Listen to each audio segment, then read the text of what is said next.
Hi, my name is Kim Kessler, and I'm a longtime Global Wellness Day ambassador, so happy to be here and very excited to introduce Matthew Kenney, who's the top plant-based chef in the world.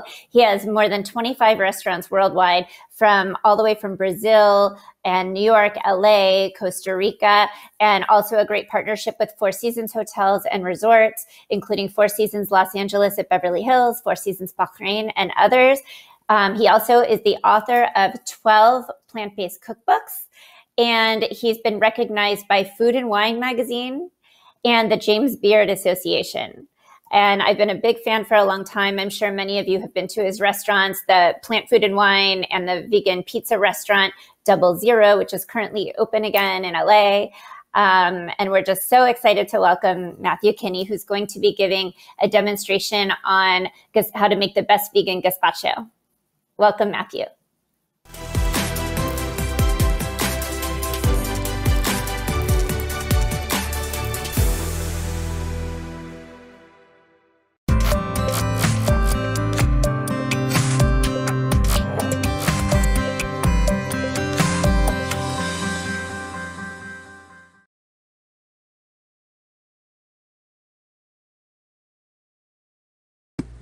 Hello, nice to be here, and thank you, Kim.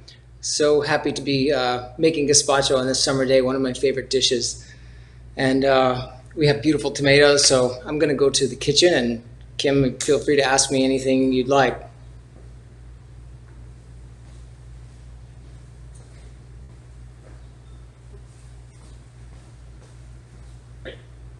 Just want to make sure you can hear me okay.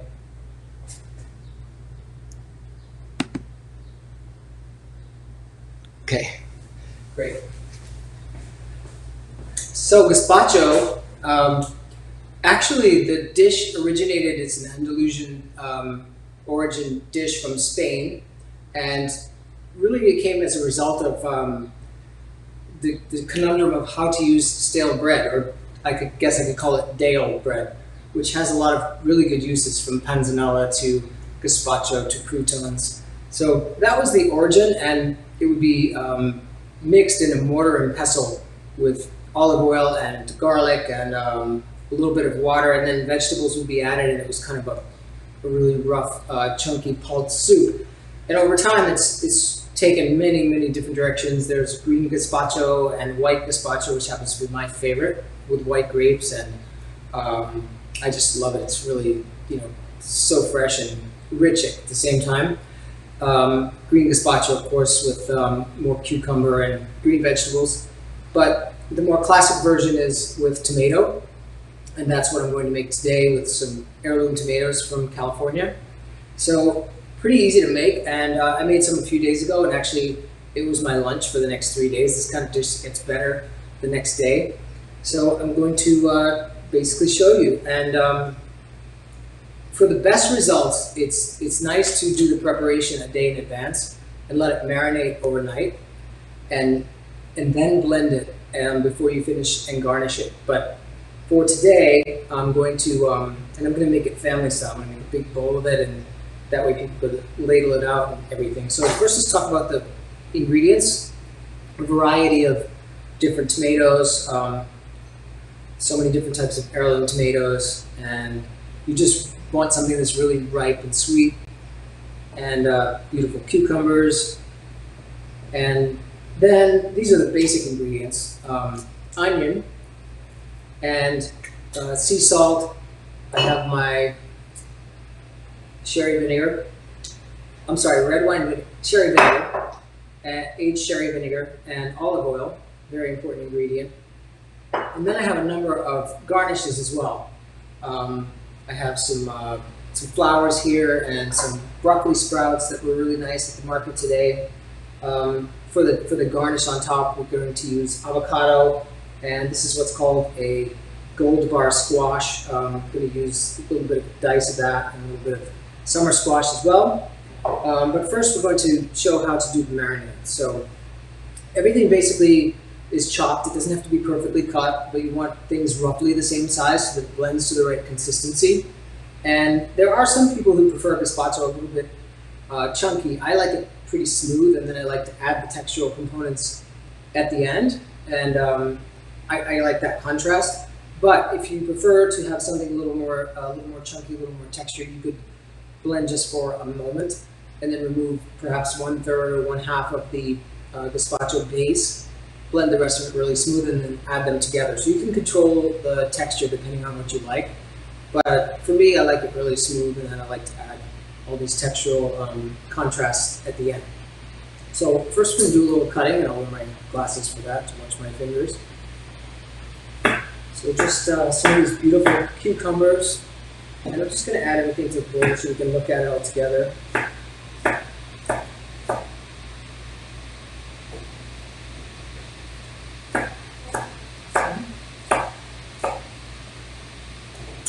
And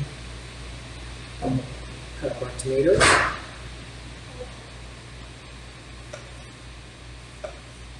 Oh, excuse me, I forgot one ingredient.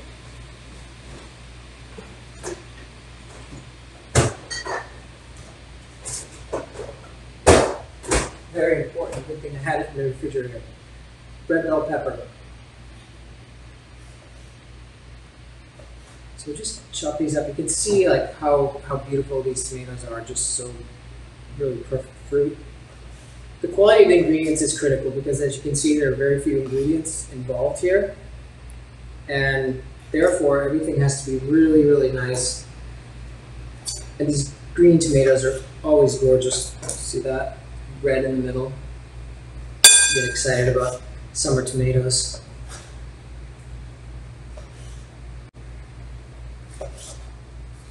So continue. If you can follow the recipe, which will be posted on the Global Wellness website, but you can also think about it in terms of proportion.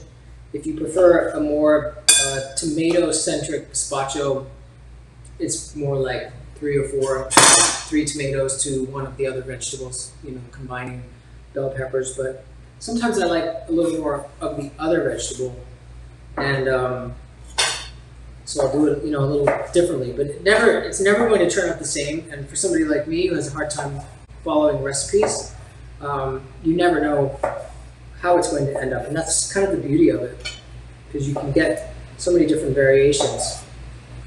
So we have a nice amount of tomatoes, and then we'll add our bell pepper.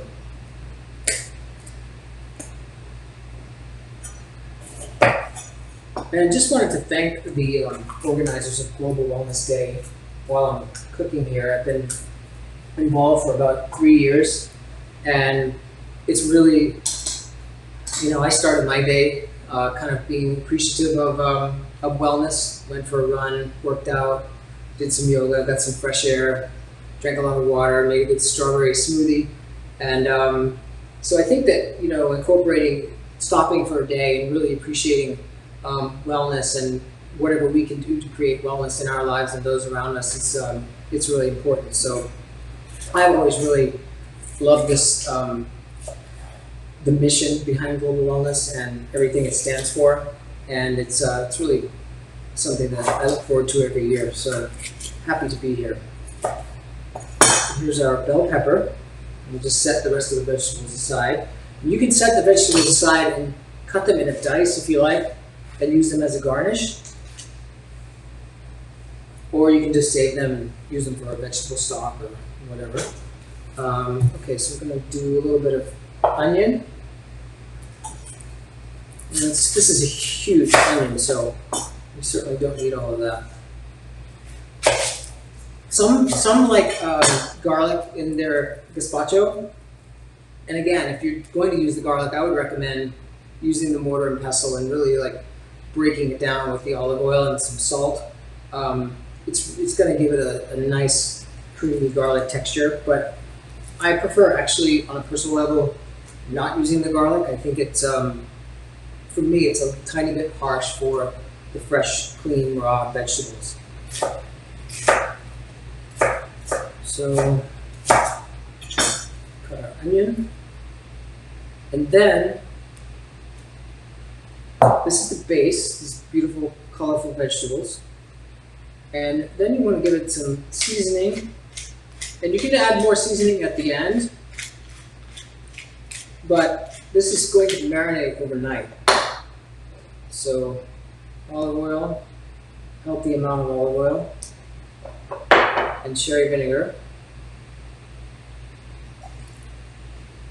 And again, it's a matter of taste. Like I love vinegar, so for me, I prefer gazpacho kind of rich with a good amount of olive oil. I like to garnish it with avocado, so give it some healthy fat, even a little bit of olive oil on the top. But as a counterbalance, I like a gazpacho that is quite acidic. I like a good amount of, I like to feel that bite of the vinegar, and I think it's very cleansing. So it depends on your taste. I'm gonna give that a little bit of salt, and then just toss that carefully. Now you can take this. I'm gonna wash my hands. You can take this and go straight into the blender, and that's a true gazpacho. But if you want a much deeper flavor, then I would recommend covering it, refrigerating it, and let it marinate overnight. Toss it a couple of times if you remember, and really it's going to make all the difference in the world. So I have to remember the bread. Sorry. Have some beautiful couple-day-old loaf of bread from a really incredible bakery here in Los Angeles called Lodge. And any type of bread works, but I like something with a nice like heavy weight to it. A little bit of wheat in the bread. And again, this is getting blended, so don't worry too much about the sizing.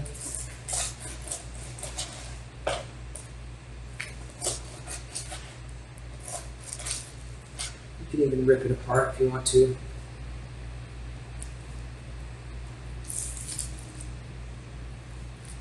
And a lot of people like to trim off the crust, and that's often recommended. Personally, I like it. I like the texture, so I'm leaving it. But most of the recipes, and we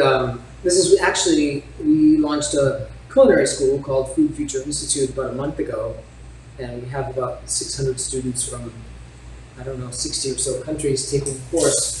And this is the very first recipe in the course.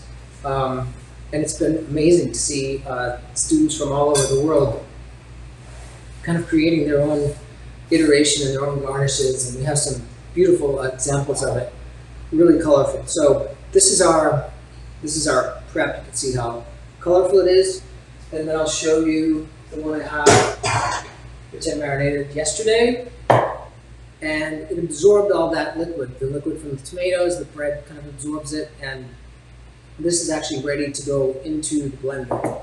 So I'm going to load this in and puree it. And this is definitely easier to do from a big bowl, but at home I like to avoid institutional equipment as much as I can. So I'll just use my hands and do this carefully.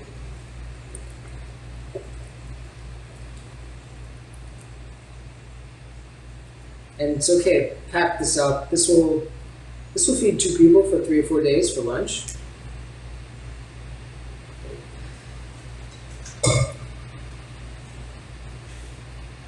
Okay, so you might have a hard time getting your tamper in if you're using a Vitamix, but you don't need an expensive blender for this recipe. Pretty much works with any kind of blender. So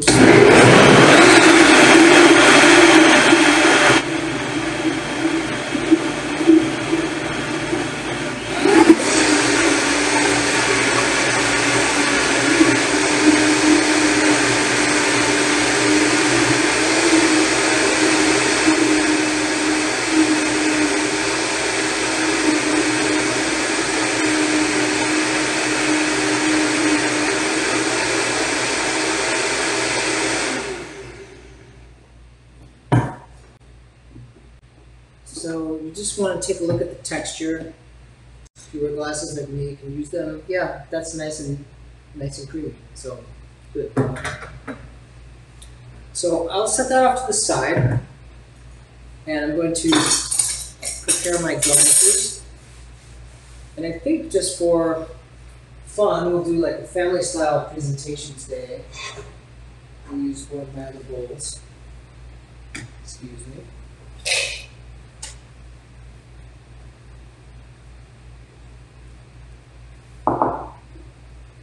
So you can see this is I left a little bit of texture in there. Normally I would actually make it a little creamier, but it looks good. So today I'm going to use a few different things. I made some croutons with some of the older bread, just olive oil and sea salt. I like croutons. And we have the flowers and some avocado that feels pretty ripe, so just going to cut that.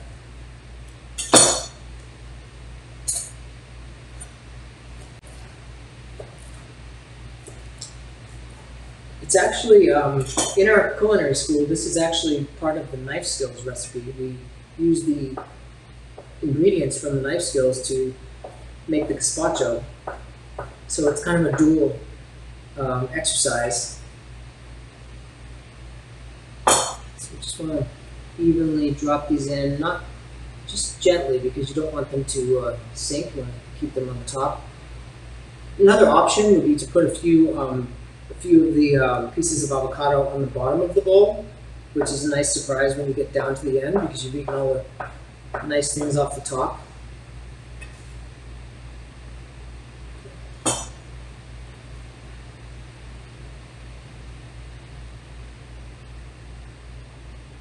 Okay.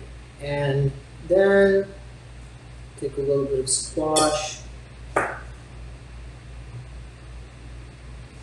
I want to see the yellow, so I'm going to create some nice little dice here.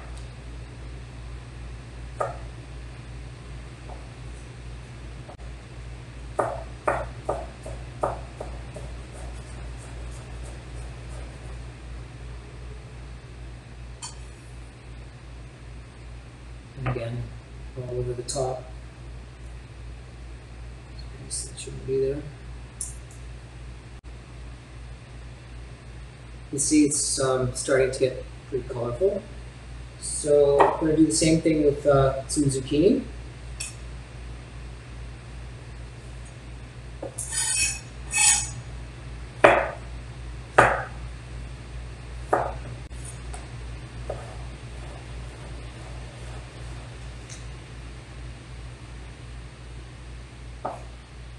Just want to have these relatively small. Remember, you're eating this with a spoon.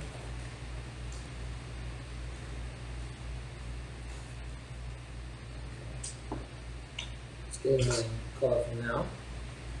And then I'm going to add a touch of sea salt, a little black pepper. I like a little bit of olive oil on the top. I think it gives it a nice sheen. And then our broccoli sprouts, which are incredibly nutritious. Just kind of layer those over the top. And some of these really beautiful flowers, which in Venice here in California you can pick up anywhere on the side of the street. And that's the gazpacho. Oh, croutons, sorry.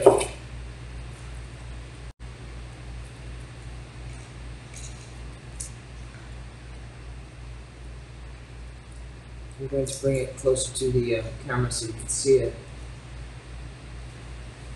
So here's the gazpacho, and maybe this is easier to see. So, great. So that's our gazpacho recipe, and again, there are so many variations with green grapes and with all cucumber and grape and white almond. It's another, that version has a lot of garlic and a lot of olive oil. It's very creamy and luxurious, and if you ever see it, order it. It's not on that many menus, but it's fantastic. So anyway, it's a pleasure to share this recipe with you. Thank you.